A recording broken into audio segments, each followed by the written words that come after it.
Disorders of fluids and electrolytes and interactive views of potassium homeostasis. Introductions in as conditions in which levels of serum potassium appear lower than normal values potassium essential cations. Facilitations of nerve conductions and contraction of smooth and skeletal muscle, including the heart. It also facilitates the functioning of the cell's membrane of various enzymatic systems.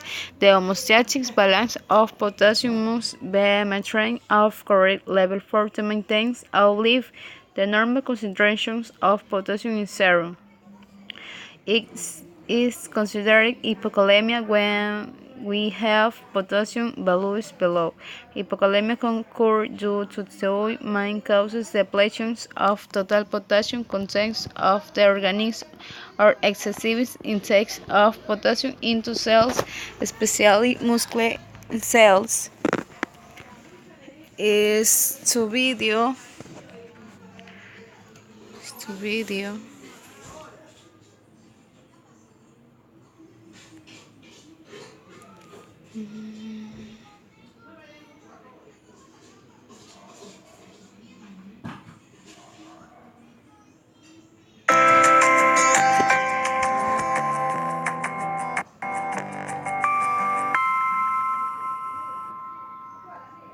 Introduction to fluid and electrolytes. Fluid and electrolyte balances are necessary for homeostasis. This presentation and the following videos will help you become better aware of how to assist your patient in regaining and maintaining homeostasis. In this series, we will also discuss normal and abnormal fluid and electrolyte balances, the factors that contribute to these imbalances, the types of imbalances, and the nursing interventions you can use to correct the imbalances. Part 1, we will first focus on fluid balance, including hypovolemia and hypervolemia.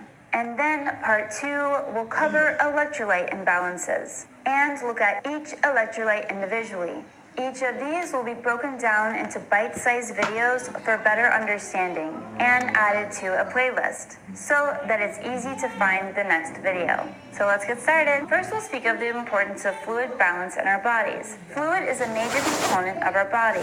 It serves a vital role in our health and in normal cellular function by serving as the medium for metabolic reactions within the cell. It is also the transporter of nutrients and waste products, a lubricant, an insulator, and a shock absorber. Fluid serves as a means of regulating or maintaining body temperature. Fluids may enter the body through the food we eat and the beverages we drink. Fluids leave the body mainly by the elimination process of urine, feces, and through the skin. The amount of water in our bodies declines with age. For instance, a newborn body consists of about 75% fluid, while a healthy adult's body is composed of 60% fluid. 40% of the body's water is in the intracellular space, which you will see abbreviated as ICF, which stands for intracellular fluid. The extracellular fluid, which you will see abbreviated CF, accounts for 20% of the fluid, 14% in the interstitial space, and 5% in the intravascular space. Transcellular fluid, like cerebrospinal fluid, and fluid contained in the other body spaces, such as joint space, pleural, peritoneal, and pericardial spaces, makes up the remaining extracellular fluid. Extracellular and intracellular fluids contain solutes, which are substances dissolved in the body fluids, such as dissolved nutrients, waste products, and charged particles called ions or electrolytes.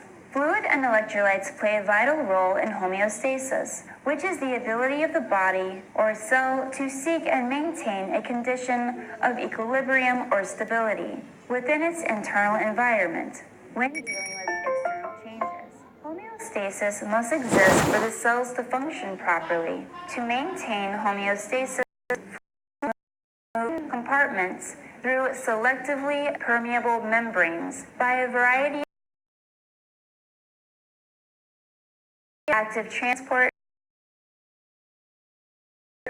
Whenever there is a need for readjustment caused by an external stimuli, the fluid in each compartment has to be stable or maintained in specific limits, because deviations outside these limits creates imbalances and can result in serious or life-threatening consequences. Fluid balance can either be isotonic or osmolar.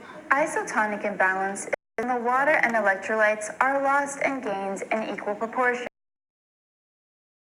The body fluids remains constant. Osmolar imbalance involves the loss or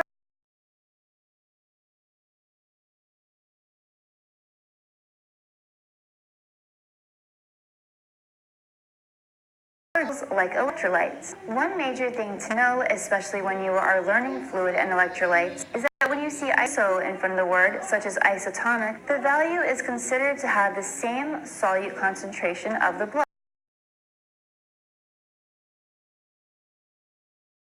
lower than normal.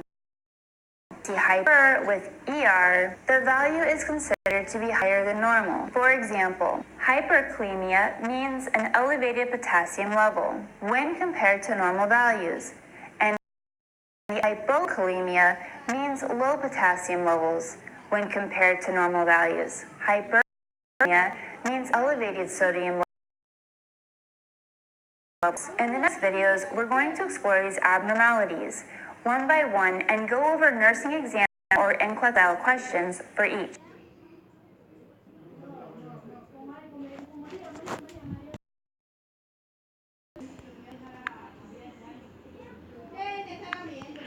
As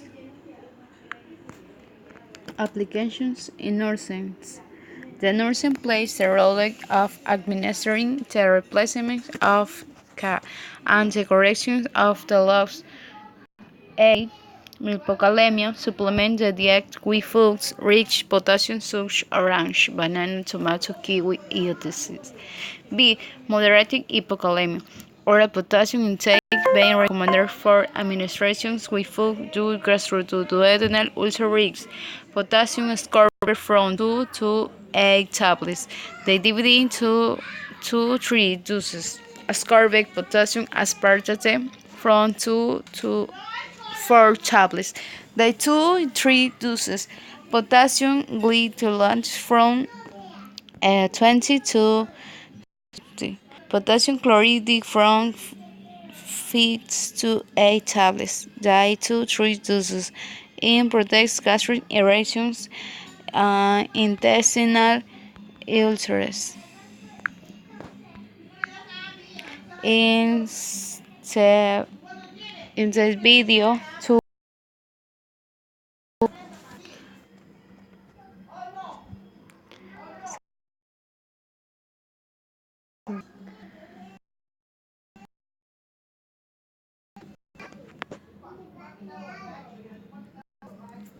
play.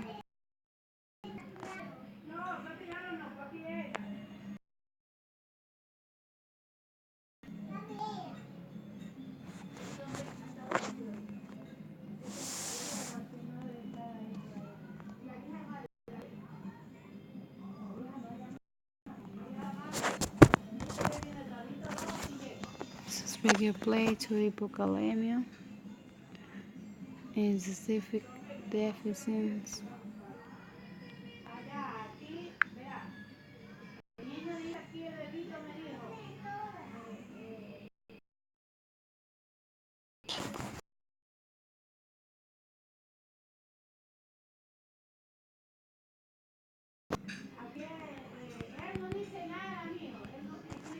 Hypokalemia.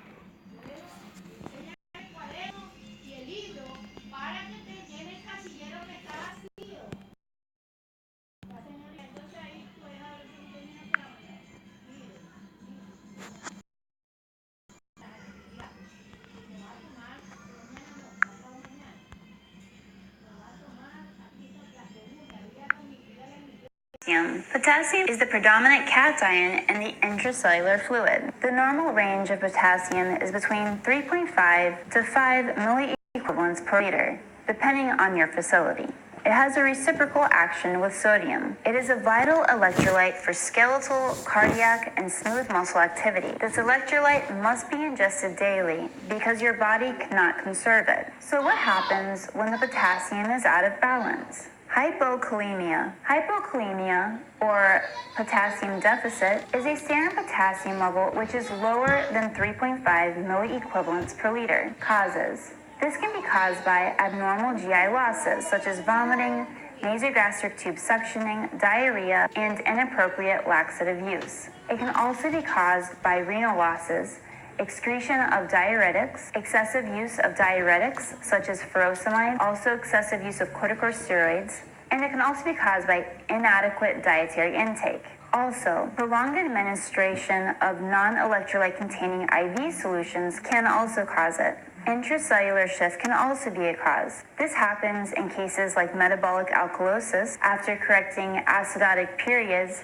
due to tissue repair, such as burns, trauma, and starvation, and total parental nutrition. Clinical manifestations. Clinical manifestations, or signs and symptoms, can include muscle weakness, leg cramps, fatigue, lethargy, anorexia, nausea, vomiting, decreased bowel sounds and decreased bowel motility, cardiac dysrhythmias, depressed deep tendon reflexes, weak irregular pulse. Laboratory findings will show a serum potassium that is lower than 3.5, and arterial blood gases may show alkalosis. T wave flattening and ST segment depression can also be seen on the ECG. Nursing management. Nurses want to monitor the heart rate and rhythm.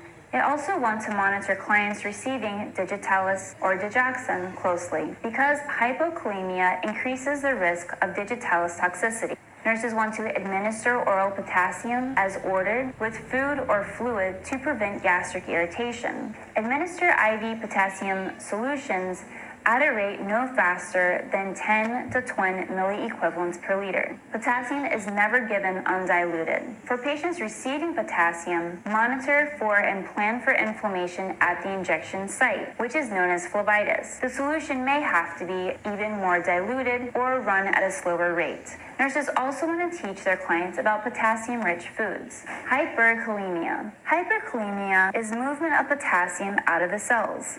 Causes. This can be caused by increased total body potassium from IV potassium administration or ingestion of salt substitutes. Extracellular shift decreases insulin acidosis, deep tissue catabolism, which can be caused by sepsis, trauma, surgery, or fever, or MI. Also, hypertonic states such as uncontrolled diabetes mellitus, decreased excretion of potassium, such as in cases with renal failure, severe dehydration, and potassium-sparing diuretics can also cause it. NSAIDs can also increase the risk, and adrenal insufficiency. Clinical manifestations. Clinical manifestations can include gastrointestinal hyperactivity, diarrhea, irritability.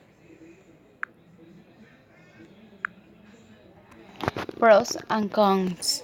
At the metabolic level, potassium deficiency will cause a delay in growth, inability to synthesize disease proteins, and alterations in protein synthesis of ribosomes due to the loss of ribosomal factor involved in the elongation of the polypeptide. This growth retardation has been related to decreases in the levels of growth hormone and to some deficiency in animal deficiency in potassium. At the renal level, hypokalemia has been complicated in weight production of lesions in kidney.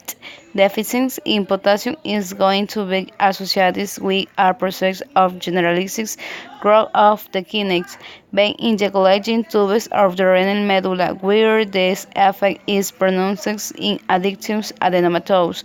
Hyperplasia of tubular epithelial cells increases aerobic glycolysis and decreases mitochondria's ability to produce energy occur of the weak reverses with the administration of potassium in the diet.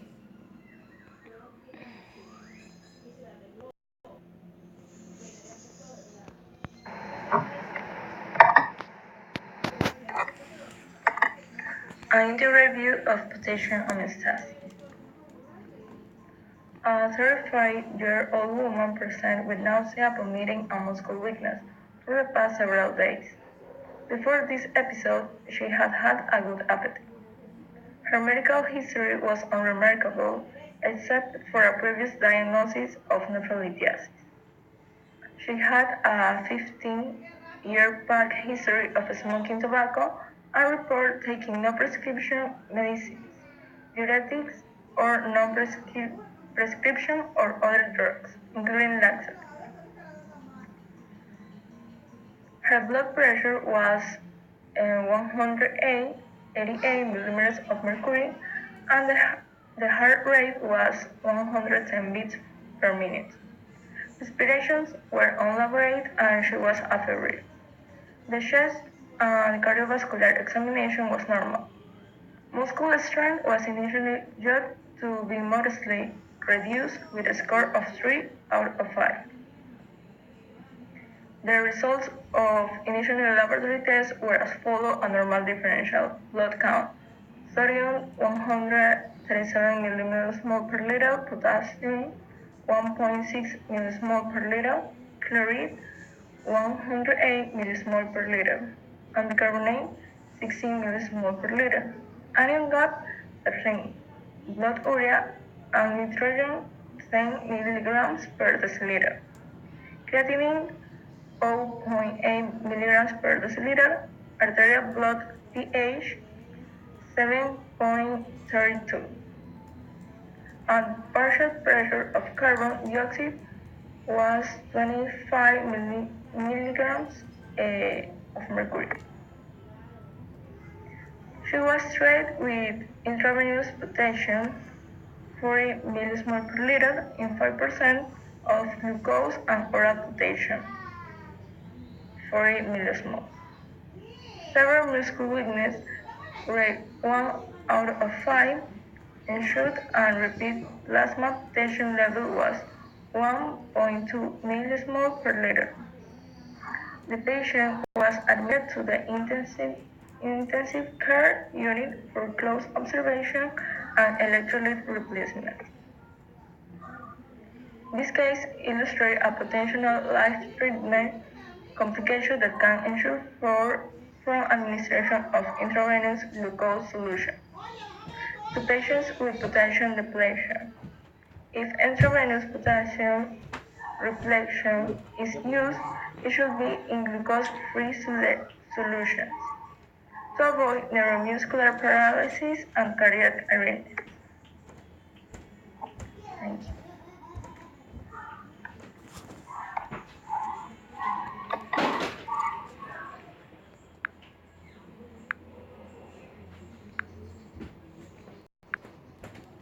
Is weak applied in Ecuador.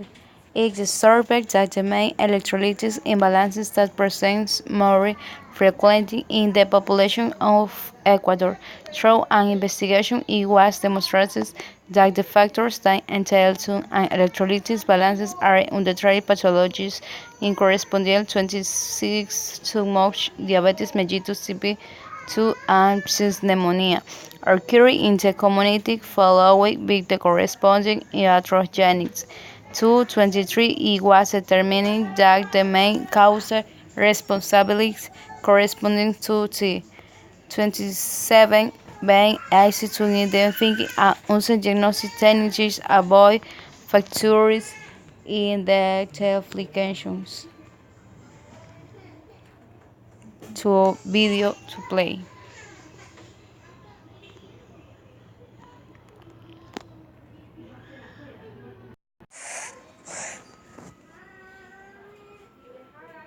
Hello, in this video we're going to talk about body fluid compartments and also touch on electrolytes. The body can be divided into solids and water. Solids make up about 40 to 50%, depending if you're male or female. Water accounts for about 60% of the total body weight for an adult male and 50% of that for an adult female. This difference between the sexes reflects the proportionality of larger mass of adipose tissue in adult females and the greater average muscle tissues in adult males. Solids are things such as protein, lipids, carbs, and minerals. In this example, the total volume of water is that of an average adult male and is about 40 liters. The total body water is distributed into two fluid compartments, the extracellular fluid, ECF, and the intracellular fluid, ICF. ECF is about 1/3 of total body fluid, which means about 15 liters, let's just say. The ICF is 2/3 of total body fluid, which is about 25 liters. ECF can be further divided into the plasma, which is fluid in the circulation. Fluid in the circulation make up about 20% of the extracellular fluid. The remaining 80% is found in the interstitium, which is fluid found between the cells. The intracellular fluid, ICF, is basically fluid that's inside the cell, and as mentioned, is where most of the total body fluid is found. Inside the cell means basically where the nucleus is, and again, the nucleus holds the cell's DNA. We mainly get fluid from drinking water and eating food. And so the main fluid input is basically from the gastrointestinal tract. We need roughly 2,500 mils per day, which is required to balance your average water loss.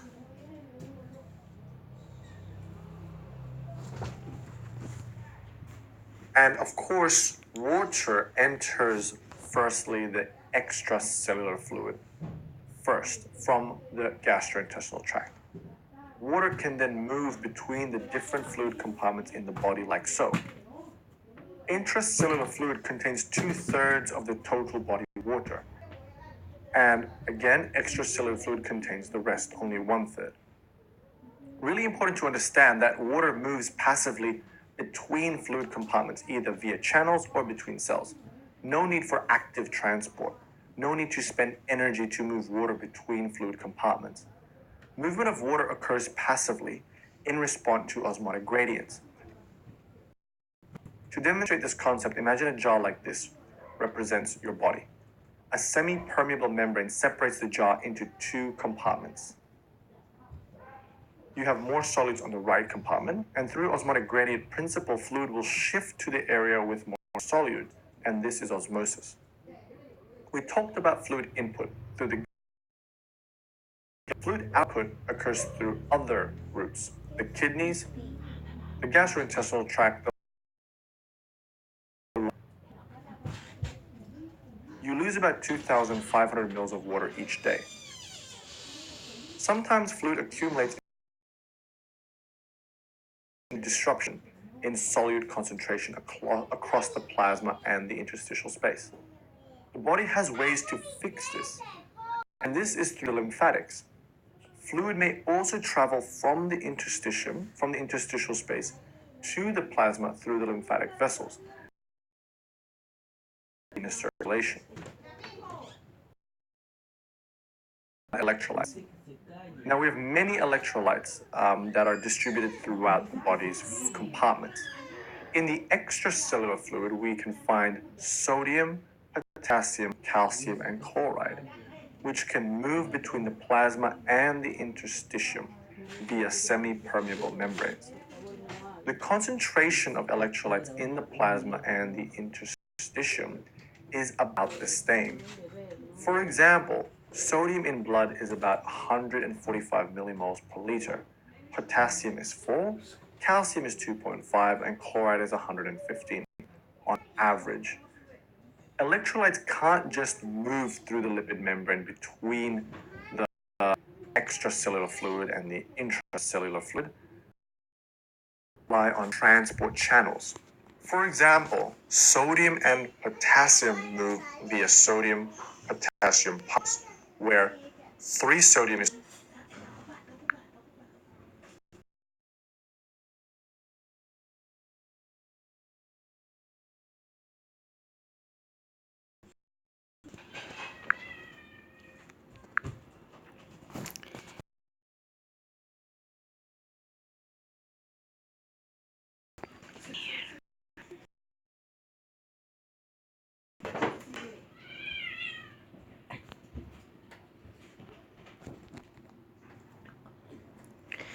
Inclusions electrolytes play a vital role in the maintenance of homeostasis. They help regulate myocardial and neurological functions, fluids balances, oxygens, the biliary acid balance, and much more. The most serious electrolyte disturbance involve abnormalities in sodium, potassium, and or calcium levels. Other electrolyte imbalances are less common and often occur together. Thank you.